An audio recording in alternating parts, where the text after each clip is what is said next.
ounces. Trees burning, heads bouncing. With the amount of new artists coming out each year, it's vital that they keep their business right. As we discovered in episode 3, there's a fine line between business and over-commercialisation. There's an ever-growing responsibility on the individual to keep it real. Here's what rapper Akala thought. I don't have an issue with hip-hop being popular, let's be clear. Public Enemy was popular, Bob Marley was popular, Jimi Hendrix was incredibly popular. Something being popular, commercial is not the issue. The issue to me is when, for the sake of popularity, you have to sacrifice integrity. And I think hip-hop, by virtue of the institutionalized white supremacy that exists in America, in the entertainment industry and in industry full stop, in the United States, by virtue of individual human beings' willingness to be prostitutes for power, hip-hop has been co-opted to a certain degree and become, rather than being a voice for inner city African American communities and the oppressed and the downtrodden everywhere, it's become a voice for.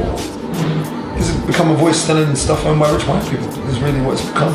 French champagne, German cars, Italian clothes, and selling the idea that black people are inferior. I then met up with Sickness, an artist from Birmingham, and she told me the importance of the new generation to know and respect the roots of the culture. Fair enough, and I guess then, like earlier you mentioned Wu-Tang, one of your biggest influences. They are obviously one of the like most prominent groups in hip hop history. They still have an influence today. Take Drake's new record, for example. Controversy. Yeah, exactly. But would you say that it's important for the new generation that are coming up now to realise like the effect they've had and the importance of them in the culture? I think it's important for everybody coming up underneath any of the elders who, paved the way for us. I think we all have a right.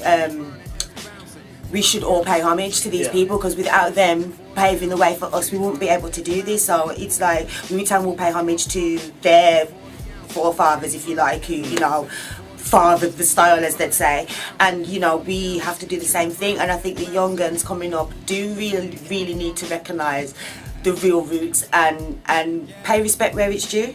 Yeah, definitely. But at the end of the day, you just gotta go with it. It's just a culture that's gonna evolve like anything. And I'm happy that there's so many new artists coming out. It's going in a good place, I think. I'm glad.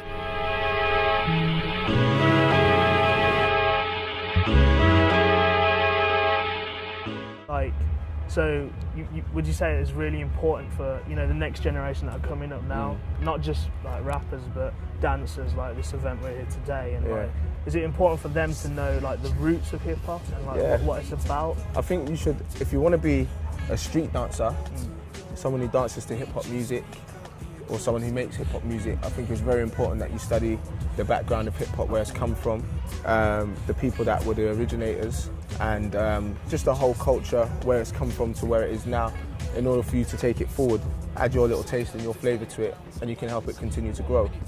I think it's very important. It's undoubtedly an exciting time for the hip hop culture. With so many new artists coming out, there's bound to be some greats.